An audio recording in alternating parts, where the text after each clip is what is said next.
MarzGurl. I'm JoshKnightTheFirst. And welcome to episode 100 of MokkoriPlay, the only podcast dedicated solely to all things City Hunter. On today's podcast, we're going to cover Season 2, Episode 49 of City Hunter, titled Goodbye, Hard-Boiled City, Part 1. 100 episodes. Welcome to 100! 100! We want to be really technical. We could say this is technically 101 if we count episode 0, but we're not doing that because we're calling this episode 100. Yeah, because that was the pilot. You know, episode 0 was our pilot, and then we started properly with episode 1 of the show. You know, some shows use the pilot as episode 1. But that's not what we did, because we had to get people used to the concept of what we were going to talk about. Well, we've been talking about this for entirely too long. Or some might argue, namely me, not long enough. It's been 2 years. It's been 2 years. That's amazing that we actually made it to 100 episodes of a podcast. Yeah, you know, some people barely do like 3. Yeah, some people barely do 3. People get through like a season of a thing. Like they'll go ahead and commit to a 26 episode anime, 13 episodes, what have you.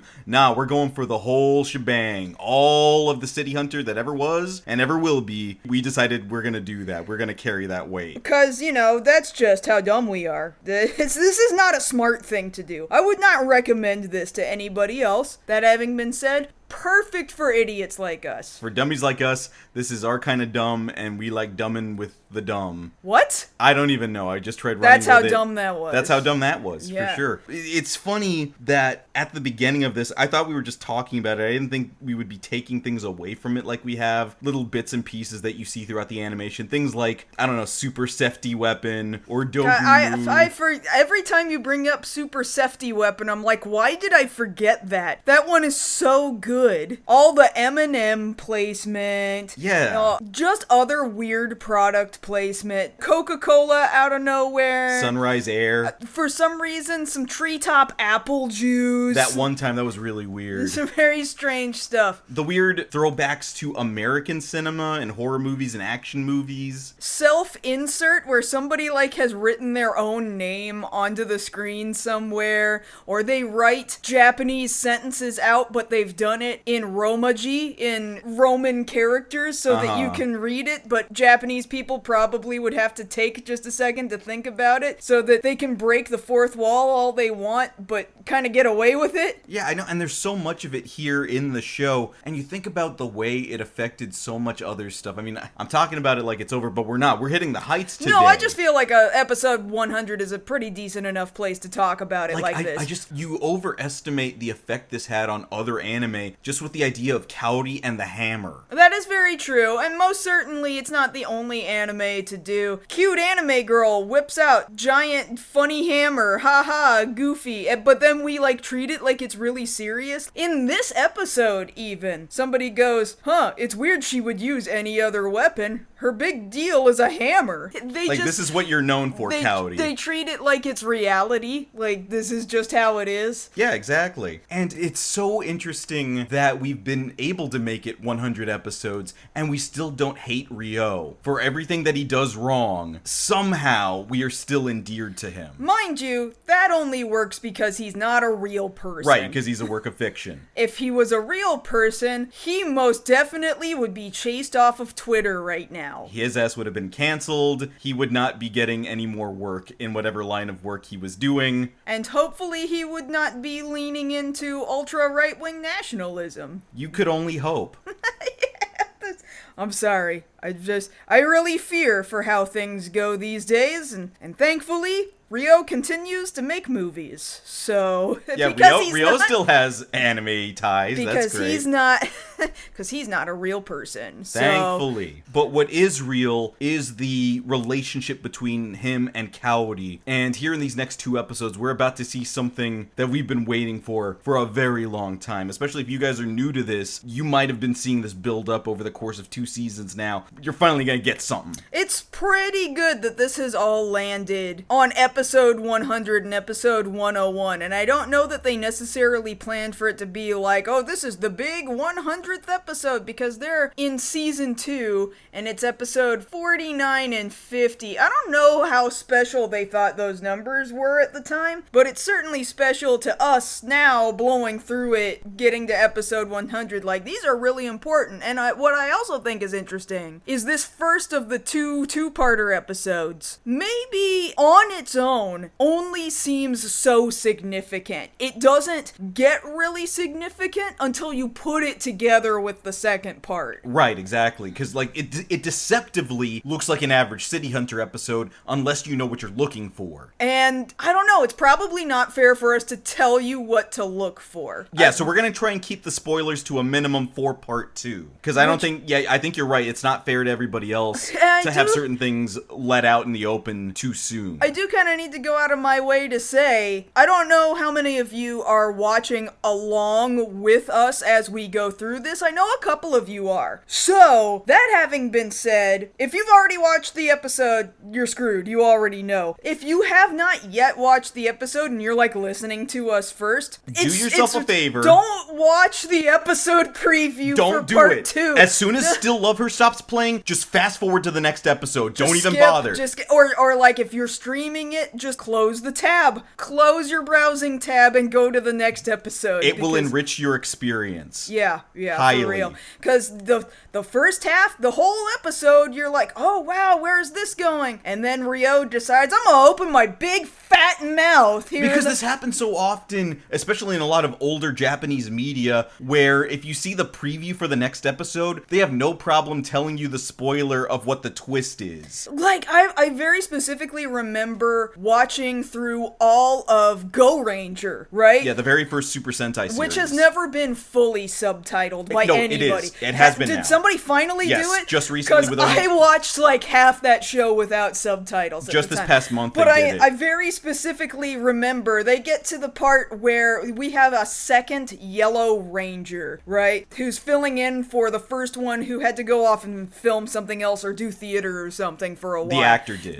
The actor in real life had to go do that, so they filled in with the second one. But then the first guy was done with the thing he was doing and he wanted to come back. And so they were gonna have to kill off the second guy who was filling in for him. And the episode before they kill him, they do the episode preview, and the name of the episode is like, Key Ranger dies! Oh my god, guys! Just give it all away. Well, Thanks. yeah, it's like you're having an episode go on. This happens a lot in anime, and you think everything's fine, and then you go into the preview, and it's like Death of the Epic Warrior, and you see exactly who it is dying. It's like, what the hell, man? Why are you previewing Why are you putting it all on the table? So that's what is happening here in this two-parter. It's not a death thing, okay? It's No, thankfully not. No, Nobody's dying. I'm not telling you anybody is dying. That's not what's happening. But they love to spoil. It will kill the surprise. They love to spoil deaths in Japan. Yeah. So they do that all the time.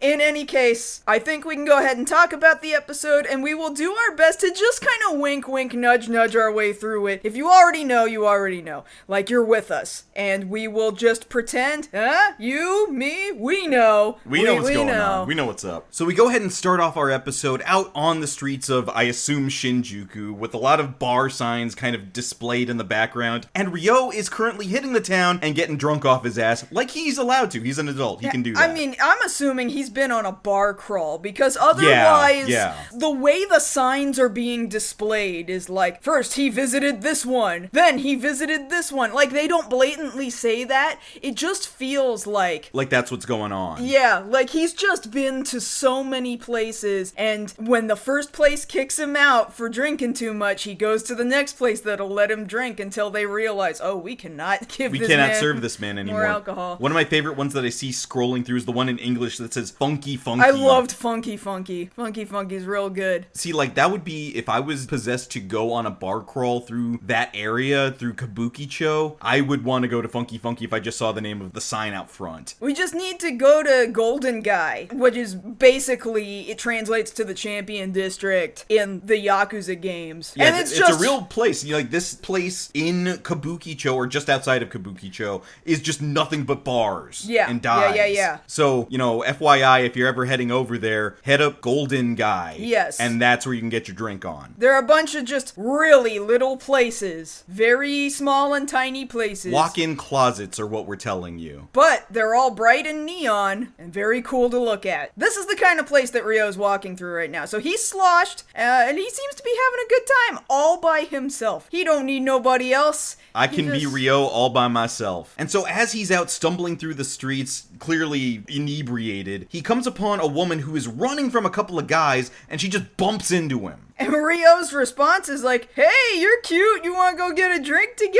Or something to that effect. And my first initial thought is like, man, this is not going to make a woman feel any safer after she's been running from people. Like, it reminds me of, if you've ever seen on YouTube, there's this artist, this Japanese rapper by the name of Miyachi. I love Miyachi. He's done this series of videos, which were all promotion for a song he did, called Konbini Confessions. And if you ever want to see what the drunk nightlife looks like in and around certain areas of Tokyo, just sit down and watch one of these videos. Do you know what's really funny is that if we're talking about culturally speaking, it's just culturally, it's not a law, but culturally, you shouldn't eat or drink while you're walking or in public or whatever. Right. It's not actually illegal to drink alcohol, like in public spaces. So of course these people are out here stumbling about, all drunk and stuff. Like, there seems to be less of a problem with public intoxication. There really is, yeah. So people just be drunk out there. Like, I don't know what kind of a place you think Japan is, because lots of people seem to think, oh, it's just such a well-mannered country and nobody's rude to anybody. Nah, bro. Like, people are human beings. People okay? are human beings, and it's actually kind of ingrained in the culture. They get their drink on. Yeah,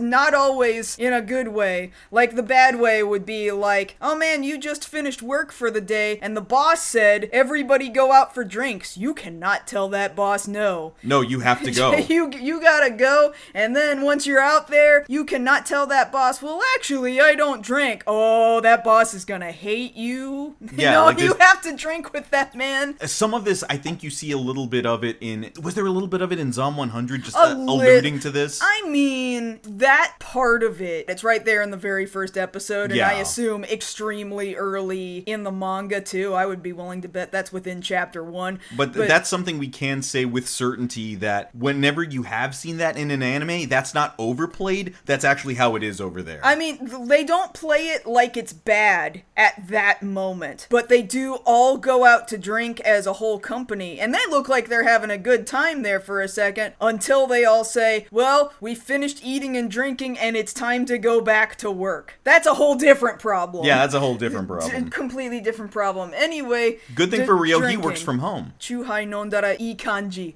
Yeah, that's how that song goes. Yeah, from Miyachi. Chuhai. Chuhai nondara ii kanji. Yeah, oh, it's such a good song. Go look that song up. Oh, it's so good. I'm gonna give me some Chuhai when we go over there. Yeah. This is not an advertisement for Chuhai. So Ryo now has this woman here trying to like hide behind him as these two guys come up to accost her. One guy pulls out a knife. No! Yes, and he's trying to like stab at Ryo to get to this woman who we don't know who she is yet. He kicks him to sleep, so that's one guy. But the other guy also has a knife. No! And so Ryo judo throws that guy, and seemingly that's the end of that. So we go to the next day back at the apartment, right? We just already cut to Kaori is in there and picking stuff up around the apartment. Like she just woke up, went up into Ryo's floor, right? Because we're still of the mind that they live on separate floors, right? It does kind of look like she walked in his apartment. Right. His separate apartment. And she's still dressed in pajamas? This is interesting that she feels comfortable enough that she doesn't need to put on day clothes to go walk into Ryo's apartment. Like she just woke up is Yeah. what I'm getting. And she walks in and she's like, he's left like his shoes here. His pants are on the floor. Man, now here's like his jacket hanging on up the stairs. Why is there a pair of pantyhose leading into his bedroom? What is up with this? Because it's not like Ryo hasn't been caught with women's clothing before. It's just usually around the apartment, they're Kaori's and he shouldn't have had them. But these don't belong to her. Well, on top of that, it's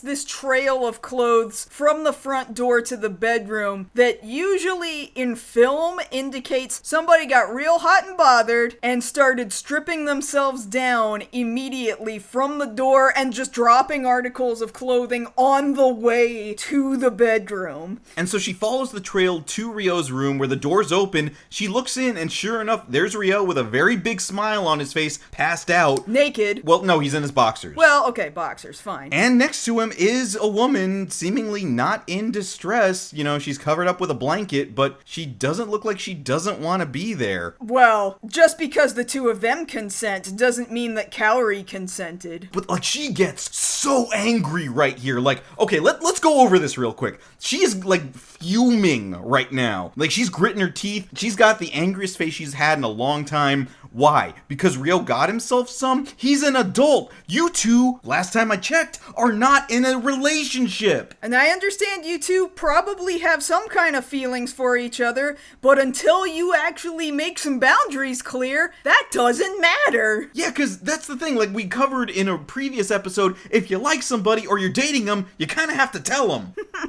Well, Kaori might be trying to communicate that with a hammer. So this is a hammer that she pulls out that doesn't have any weight attached to it. The weight is her emotions, her emotional weight. This is emotional weight in this hammer. Yeah, this hammer is labeled in English the Mad Angry Kaori hammer. Well, in English because it's subtitled. Yeah, but like it's not that mad angry. It's not just that she's angry. She mad angry. That's a whole nother kind of angry. Mm-hmm. And I thought what was interesting was that here on the top of the hammer, you pointed out that for the first time that we've ever noticed, there was furigana on top of the kanji on the hammer. So furigana being, if you're familiar with hiragana and katakana, these are two spellings. These are two Japanese alphabets. writing systems. These are two alphabets in Japanese. This is how you spell words if you're not going to be using kanji. And if you write them real little on top of the kanji, that just helps people who can't read kanji. That's what furigana is. You see it a lot in children's books. It's hiragana that is real itty bitty that helps you read kanji. And so Kaori slams the ever-loving crap out of Ryo just there on the bed while he's holding another woman. She could have hit the woman. He's asleep. This really came out of nowhere for him. And in fact, like, he wakes up and he's like, I don't know what I did. Why did you hit me? Also, who's this? He was so drunk, he does not remember anything. And so the woman wakes up and she's not trying to get away. She seems okay with her being there in the apartment. And Ryo's asking, wait, who are you again? And Kaori now is so much angrier than she was a second ago with the hammer. She just straight up socks Ryo. Is this one of the first times we've seen her physically hit him with her hands? I believe so. She might have slapped him at some point. Like once, I think. But a punch is pretty different. Like, he went flying a little bit. Not only does he go flying, Kaori packs up her bags, hobo style. Like in a rucksack. In a rucksack, yeah, that's what I meant.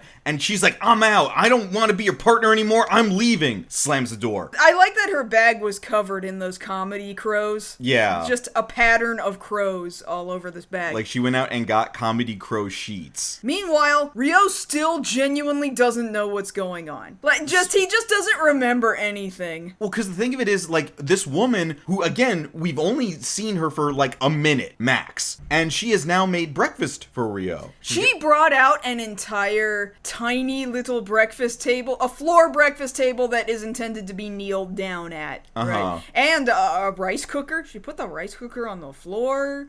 Yeah, at least she brought miso soup. That's nice. Yeah, she brought a lot of food. Like, she did this very fast. So finally he's able to get her name out of her, and her name is Rumi Takahara. And that's going to be very important in just a little bit. And so he asks her, so, like, you were cool with coming over last night? And she's like, well, yeah, you asked me to come over. Is that all right? And he's like, yeah. So, like, hey, about last night, I don't remember shit. How did you feel about what happened last night? Like, he's trying to get information without overtly saying, did we bang? It was great. We had fun. She also does not overtly say, we banged. She just says, we had fun. And he's like, oh, fun. Fun's good. Do you want to have more fun now? Because I don't remember last night's fun. I want to remember fun now. You cool with that? No, I don't think we have time for that. I've got to clean. Yeah, lots of cleaning. It's real important. Okay. Meanwhile, Kaori hasn't gone very far. No, she has gone over to the next closest building where most of the snipers in this whole series are posted up. Which is a really stupid place to go, because I feel like that would be the first place Ryo would look out the window at. Because like, that's by design. Yes, and she knows that. Like, they've had this discussion before. This has happened multiple times. But she's looking through binoculars in through the window and just being mad. She's just decided, I'm going to hate watch Ryo through the window as hard as I possibly can. And I'm like, what do you gain out of that? He's an adult man who had some fun, consensually, seemingly, last night. He does not seem to have assaulted this woman. She seemed to have come here of her own volition. Why you mad, bruh? Yeah, but we know people love to hate watch shit. Ain't that the truth? I don't know, like, it's addicting. To some people, you can't stop hating something enough to look away. You just can't. And so Ryo is trying now that Rumi is here, to try and get more Mokkori, because he figures,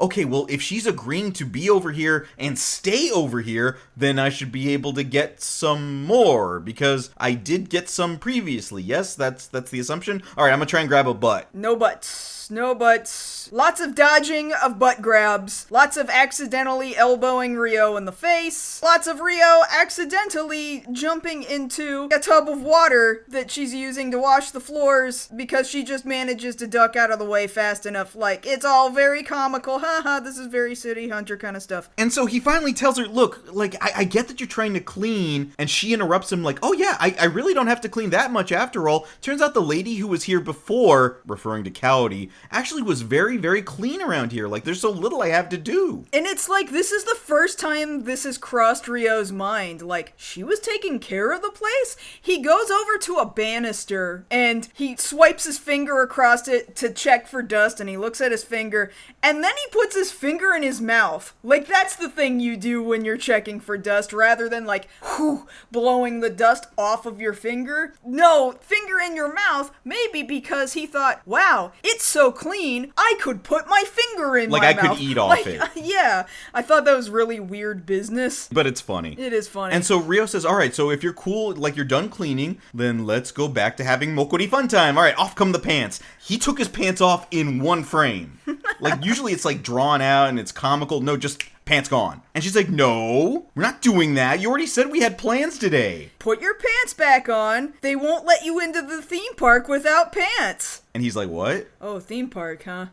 Okay. So meanwhile, across town, at some office building, we see that Umibozu has been called in to talk to the Secretary of Defense of Japan. That's a pretty high-ranking dude. And for whatever reason, this dude is handing over a Polaroid of Rumi, and like he has a job for Umibozu to do. Like, you gotta get rid of this animal. And Umibozu's like, yeah, I know that guy. There's not a whole lot of in-depth discussion other than we now know this is the Secretary of Defense, and this appears to be his daughter. I mean, we're getting ahead of ourselves, but yes, it is in fact his daughter. So back as they're getting ready to leave the apartment, both Ryo and Rumi, again, we go back over to Cowdy over on the other roof. And she is now, like, apparently she's gone down to the konbini, down to the 7-Eleven or the Lawson's or whatever, and she's just stocked up on stakeout snacks. And, like, stocked up is, like, it doesn't do justice to how much food she's bought. She's bought 2 or 3 pre-packaged hamburgers and, like, one of those Cornettos? Well, I mean, it's cornetto in, like, England or whatever, but no, it's just a cornet is filled with chocolate. You know, it's in Lucky Star, is one of those things. Yeah. Probably some potato chips. And fries. And there was, like, either a milkshake or a soda from a fast food joint or something. You know? She might, to me, this comes across as she's thinking this is stakeout food, but she's clearly eating her feelings. It's like she's just binge watching television. This is television to her right now,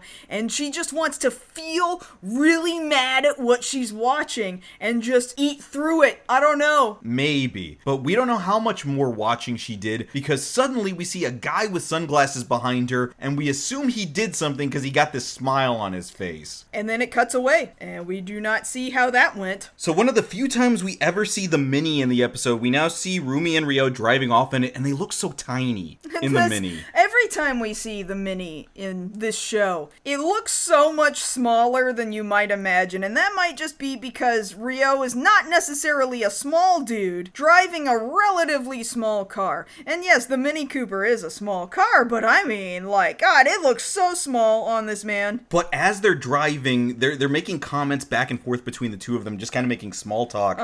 And Ryo compares Rumi to a cat, and Rumi compares back, well, you remind me of a purebred dog in heat. Which, you know what? That doesn't make a lot of sense to me, because the only animals that are in heat are females. But okay, I mean, we can say that. We can say that if we want to. Like, I think he's just looking for a female in heat. I think he's very excited about that idea. I get the feeling they were trying to get across, but I think what they were going for was you ain't nothing but a hound dog. Yeah, I agree. But as they're having this conversation, we see that they're now being followed by this blue van filled with guys with Uzis. Well, that's not good. But at the same time, on a rooftop not too far away, we see Miki and Umibozu staked out, like they were ready for it. Miki's participating now. That's interesting. Which, you gotta remember, Miki can participate. She's got a lot of training from Umibozu. Right, of course. Yeah, we know that she knows how to do this. It's just interesting that now I think this might be the first time we see them actively working together on a thing here Since she showed up. Since she showed up, yes. I think it's a little hard to tell who they're actually aiming for, because they have this big old bazooka, and they do start firing, but now there's two cars. There's Ryo's car, and there's dudes with Uzi's car. In the van. And so what happens now is the dudes with the Uzis are about to open up on the Mini. Ryo's like, buckle up, we're about to get into some shit. And then the animation turns towards what we've been getting used to in the opening. One shot in particular is the same shot of Ryo spinning the wheel as there's these explosions behind him. Sure, and just before that we see, like, the Mini Cooper dodging back and forth as it's dodging explosions and stuff. It's very similar to that opening sequence, but we cut directly to Ryo spinning the wheel to get out of the way, and that is just literally straight out of this part of this season's opening for Sarah. Yes, which, again, that's something we actually need to not miss, but we'll touch more on that in the next scene right here. So what happens is, unknowingly, Umibozu has defended Ryo from these guys in the van. So he was really trying to target Ryo and missed and hit behind Ryo, but it caused an explosion that separated him from the dudes in the Uzis in the car behind him. In the van. I mean, I feel like it's also entirely possible that Umibozu could potentially choose to be a little off on purpose. Well, because you think about it, we know a lot of things about Umibozu at this point, and one thing we know for certain is that if he has the chance to kill Ryo, he's not going to do it from far away. Yeah. He wants to do it in a duel. So yeah, I would absolutely believe that he was missing on purpose. I also feel like Umibozu, if he was ever going to duel or kill Ryo,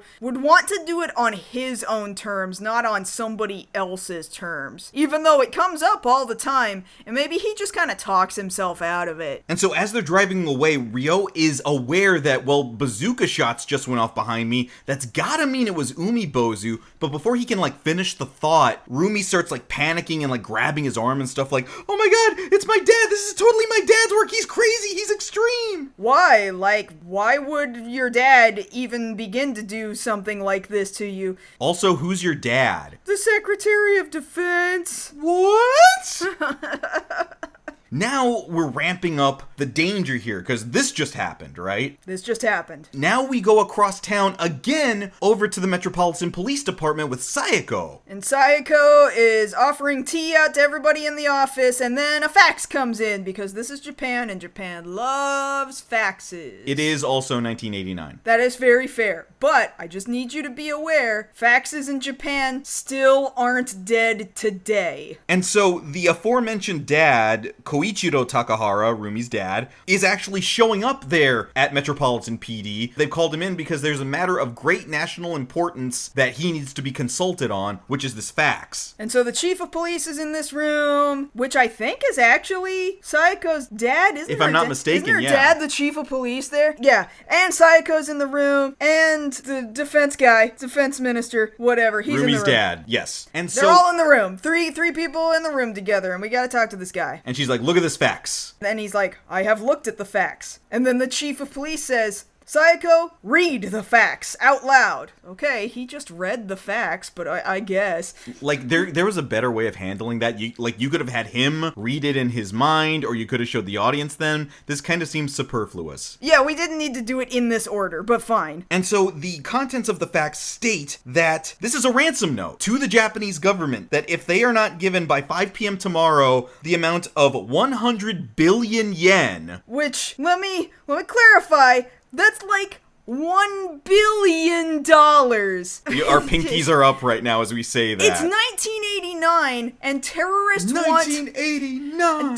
want $1 billion. This is about as crazy as it sounds in the first Austin Powers movie. Even more crazy, because it's 1989. The first Austin Powers movie is 1997. Yes. So, like, it still doesn't make any sense. And this threat is coming from a group that we hadn't heard of up until this episode, called the Black Army. Pretty sure we don't hear about them ever again either. I think it's kind of interesting. I was like digging around, like, do we hear about Black Army at any other point? Like maybe in the manga or something? And I'm trying to look it up, and like I can't find anything. Now that having been said, there are other like terrorist organizations and militias and guerrilla warfare type groups that come up all the time, and they're almost always somehow funded or supported by Union Teope within the manga. Which again is that really big overarching group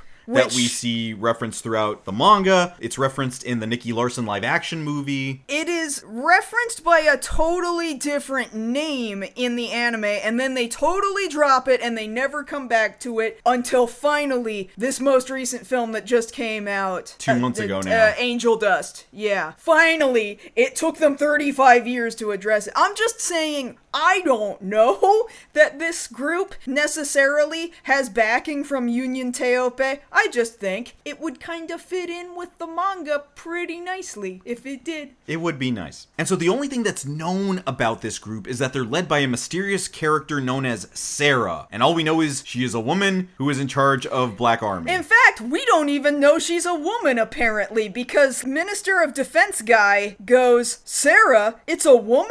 And Sayako goes, "Well, nobody really knows, but we think so." Like, you just kind of figure. We're just guessing by the name. And so Minister of Defense over here, or Secretary of Defense, is like, okay, well, they made this threat, they want this money, what do they expect us to do if we don't give them the money? And Sayako says, well, they sent over this. Why don't you open it up? Okay, let's open it up. It's the box. It's a nuclear weapon. What? You put a nuke on the desk? No, don't worry. It is 10 times too small and also has no plutonium in it. Well, thank God for that. Well, thanks for... Maybe you should have led with that. I don't know. Here is a replica of a nuclear bomb. It's at 1/10 scale, which you can get at the Gundam store.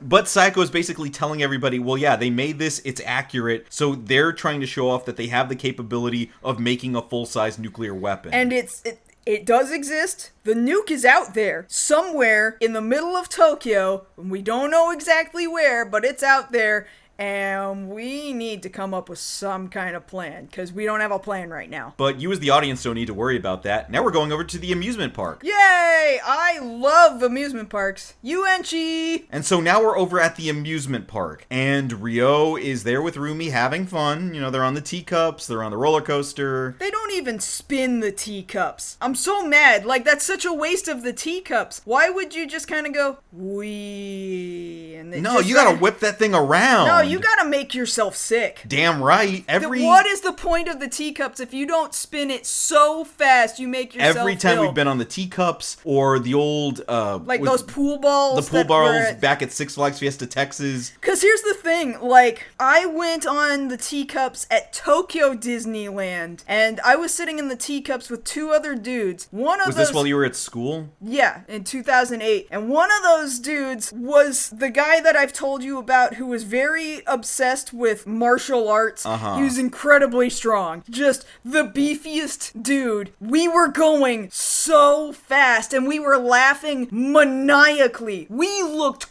crazy by comparison to all these other people. And like the ride eventually has to come to a stop, but they didn't apply whatever those brakes are that stop the teacups themselves from spinning. You know, there's the plate that all the teacups sit on, and that goes in a big circle, but then you manually spin the teacup yourself. And I cannot express to you how fast this cup was going. And I know, like, we looked at that ride operator when we could finally see straight again, and she just looked at us like, she actually looked like she was enjoying watching us as much as we were enjoying spinning that teacup. But everybody else, like, had gotten off their cups. It was crazy. I'm saying, Rio missed out on a good time. He probably did. What I think is great is that one of the things we see in the background, like, we see some other rides that they don't get on. One of them was the flying carpet. Oh, I loved the flying carpet. Because it's spelled like C-U-R-P-P-E-T, like Muppet. It's like Muppet, but with a C. And an R, because there's no Murpits. Yeah, I really think they were intending flying carpet even yeah. though it's a boat. It's a boat, Josh. You know, it's the rocking boat. Yeah. Every amusement park has the rocking boat. You know, for the longest time, I hated going on those. I mean, shockingly, eventually those would get me really, really sick after a while. No, I didn't start getting on them until I was like 24, 25. If you get all the way to the back of the boat... Oh, and you're taking all the G's. I don't feel secure in the boat rides at all. I genuinely feel like I could fall over the top of the thing that's supposed to sit in your lap. What doesn't help is if you've been on YouTube or TikTok long enough and you see people either losing their lunch or whenever a ride goes wrong. Yeah, those will get to you after a while. Yeah. I had to finally start sitting more towards the center of the boat, which makes me really upset because, like, man, it would be way cooler at the end of the boat, but I don't know. As time went on, I couldn't do it anymore. I feel really upset about it, actually. Me too. But we get away from the rides and we go towards something Rio actually likes a lot more, which is the shooting gallery. He's very good at it, as you might imagine. But as he's there at the shooting gallery showing off his prowess with a weapon, we see that there's a woman sneaking up on them that we haven't seen before. Kinda long-haired, like at least shoulder length, maybe just a little past the shoulders. She's wearing like sunglasses, she's in a dress and high heels. And she's like, carrying a derringer. Yeah, like what's up with that weird woman behind the tree with a derringer? That sort of seems suspicious to me. And it looks like she's getting ready to do a murder. We're still having this conversation between Rio and Rumi, and Rio kind of realizes, I feel like this whole thing is on purpose. He starts this conversation about, so you really do like me, right, Rumi? And she's like being dismissive and dodgy and says, well, if you do, you better give me a kiss. And he pulls her into him, trying to kind of force a kiss, but it happens kind of just at the exact same time that this mysterious woman behind a tree shoots this derringer, and it like just barely misses Rumi, which is why I feel like Rio would know that, and like he has pulled Rumi in on purpose to get her to dodge being shot. Exactly. And Rumi claws his face like, ew, I don't want to kiss you. It was just a coincidence that I bumped into you anyway. And he's like, okay, yeah, that's what I thought.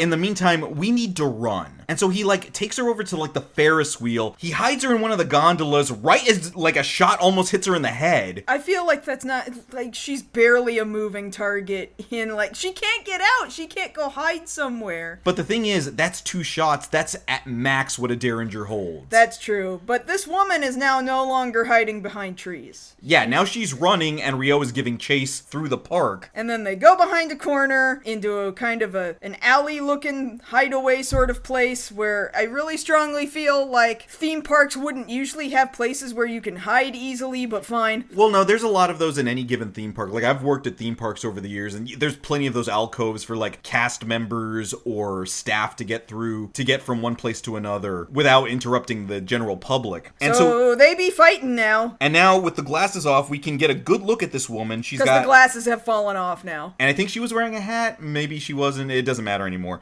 And so we see that she's kind of this long-haired brunette with blue eyes and these big old... I don't know about brunette. It would be like dirty blonde, maybe. No, I'd sooner say brunette. I wouldn't say like brown. It's a shade of brown. It's also a shade of yellow. You're a shade of yellow. Oh my god. Well, anyway, point being, she's kind of got brown-ish hair. How about that? Big old giant earrings and blue eyes. So Ryo's got her pinned up against the wall, and we kind of go back and forth with them looking each other right in the eyes. Like they're staring off against each other, and he's like studying her face. But at a certain point, the studying turns into this very slightly upturned grin. Without saying too much more, I am under the impression that at this very moment in time, Ryo knows who he's looking at. Yeah. Because he also accompanies this with, so you love me so much that you would try to kill me. And this woman responds back very softly but coldly, my love is very extreme. And then she shows off a little bit of thigh. And for animation's sake, she's got nice thighs. Which Ryo also agrees with. Oh wow, them nice Mokkori thighs. And he doesn't care whose thighs they are. They're Mokkori regardless. But as he bends down to admire said thighs, this unnamed woman goes in for a roundhouse kick. And she's doing the wind-up spin around. And as she's doing it, we get a panty flash. But it's not just any panty flash, like the artists really wanted you to see what these panties look like. It is the entire frame of the TV, okay? And it's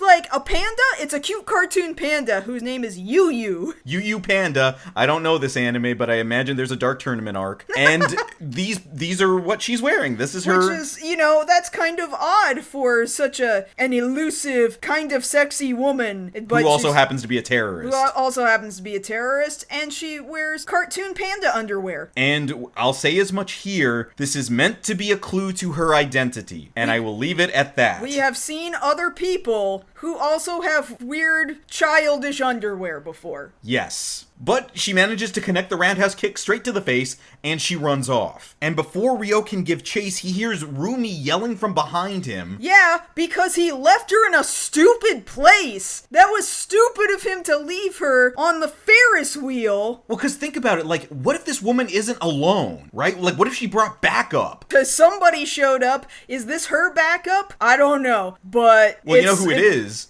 We know who it is. Right, it's Umibozu and Miki. Whoever it is he's in a relationship with. Or not technically in a relationship with. They run Cat's Eye together. They have an understanding. They have more of an understanding than Cowdy and Ryo do. I mean, they are working together quite well right now. Yeah, imagine what happens when you have a conversation with a person about that. So, they have basically won right now. They have kidnapped Rumi. Umibozu's got her under his arm, and she's just like screaming and kicking and hitting him with her fists. Umibozu explains to Ryo that we're here from orders from her dad to take her in. Ryo asks, well, by the way, who is her dad? Oh yeah, it's the Secretary of Defense. What? Oh, okay, well, I mean, I'm already here, so you don't have to do that. You can put her down. And then Ryo sees Umibozu draw his gun on him. Like, Umibozu, what are you doing? Oh yeah, the old man told me to kill you too. I really feel like this whole scenario is just Ryo getting blindsided by all kinds of shit this whole episode. Like he's doing everything he can to keep up with the plot, for once. And Ryo has to be like, I don't know why you would shoot me, because there's somebody else after this girl, and then there would be nobody to protect her. Also, I ain't even done nothing with her yet. I love how he says yet. Like he still plans to. I mean, he would like some. She's not gonna give it though. And so, speaking of stuff being blindsided, the audience gets blindsided right here, because now we go back over to Ryo's apartment. Remind you, nobody seems to be at the moment. It appears to be empty. And who comes in through the front door but Reika? Saiko's sister, you remember her? I just feel like we're gonna blow through this scene with Reika, and there's literally no reason the entire episode why she ever needed to be there. No! I don't know why she's there, quite honestly. I don't know why she's there, but she's like, hello, Kaori, Ryo, I brought some wine. Where are you guys? I'm just gonna let myself in. And then she like leaves the front door open. That's rude as hell. But she goes upstairs looking for people, and she finds Kaori. Oh, look, she's back. Oh, that's crazy. I guess she's done looking through the window and being angry. Oh no, she might still be angry. I don't know what's going on with her. Because Kaori was doing something in Ryo's room. We don't know what exactly. She was dicking around by the bed, though. And whatever she was doing, she stopped immediately as soon as Reika showed up and then just took off. Didn't say a word, just kind of looked real pissed off and just bolts right through the bedroom door. She gets down to the front door. Sayako is at the front door. door. Like, she was looking for Ryo and Cowdy too. Cowdy gives her like this weird, like 1,000-yard stare before she takes off. Saiko's like, what the hell was that all about? Well, I guess we'll just have this conversation with Ryo when he gets back. And so Ryo doesn't get back until nightfall. Now everybody's at the apartment. Except for Kaori, who ran off, very upset. And so Ryo comes in through the front door. Sayako and Reika are inside, and he's like, what the hell are you guys doing here? And they're like, what did you do to Kaori? Me? I didn't do nothing. Oh, by the way, have you met Rumi yet? Oh, I see. Kaori's mad about Rumi. Yeah, that's all we needed to hear. And then Umibozu's ass can't even fit through the door. That cracked me up so much. It's barely even just a few seconds. I don't even know if it's meant to be perceived as much as I perceived it. Cause like, Ryo and Rumi are standing in the doorway. Nobody can really get in or out. But Umibozu is directly behind Ryo, and his face is like cut off at the door frame, like at the nose. At the mustache. Cause that's how tall this guy is. And he's just like, hey, can you move so we can all get through? He's just such a large man. He's just so big. But we interrupt this podcast for a quick quirk check. What's Ryo's superpower, Kaylin? He can hear shit real hard. So what does he hear right now up in his room? There's ticking. Ticking's usually not good. Ticking is like a clock, like counting down, and sometimes when you didn't put a clock where you can hear the clock, sometimes it's not just a clock. And so now Ryo has to do his best Schwarzenegger impersonation. We have to get out of here. There's a bomb. We got to go. So Kaori had placed a bomb under Ryo's bed for some reason. We're meant to assume that Kaori is just so mad about Ryo having brought a woman home the other night that she decided to leave a bomb under his bed. And not like a joke bomb, not like a paint bomb, not even a stink bomb. No, this is like high-end explosives. They get out of the apartment and the whole floor goes up. Yeah, they're gonna need to do some serious total apartment repairs. There could be up to 3 floors that are just demolished, and I'm shocked the building doesn't slightly collapse. I'm surprised it seems only localized to Ryo's floor. Yeah, but I'm thinking it's entirely possible it could have gotten the floor above and below. That you are right. That is entirely possible. And so, Cowdy apparently dropped off this bomb, and so the first thing Sayako and Reika think is like, man, you need to apologize for whatever you did, because she's pissed. And actually, Ryo initially is like, yeah, I guess I probably should. And so he's not overthinking this. No. He's just chalking it up to, yeah, I pissed her off. Okay, I get it. And so nobody thinks this is weird. Yeah. That for once, as it is remarked upon, she used a bomb instead of a hammer. That's weird. That is weird. We're so used to her hammers. It's only Umibozu that's thinking this. He's actually the smart one right here, like, there was something kind of weird about that. She usually would just hit you. Yeah, exactly. But what's weirder here is that Rumi, somehow in the midst of that bomb going off, flagged down a taxi and took off. We just barely watch her as the taxi leaves, and Ryo and Umibozu are like, oh my god, we gotta go after her. I don't know why Umibozu decided, well, you're driving, I'm getting in the Mini. So, painting a picture for you guys, it is now Ryo, Umibozu, and Sayako in the Mini. I love how you can hear the creak of the car as Umibozu gets in. Like, this poor car's frame cannot handle all of this weight. Like, I imagine Ryo sent him the bill for the suspension. Entirely possible. And so they take off chasing after this taxi. Oh yeah, Reika was still there. Who cares? Guess she's just gonna hang out there. That's it.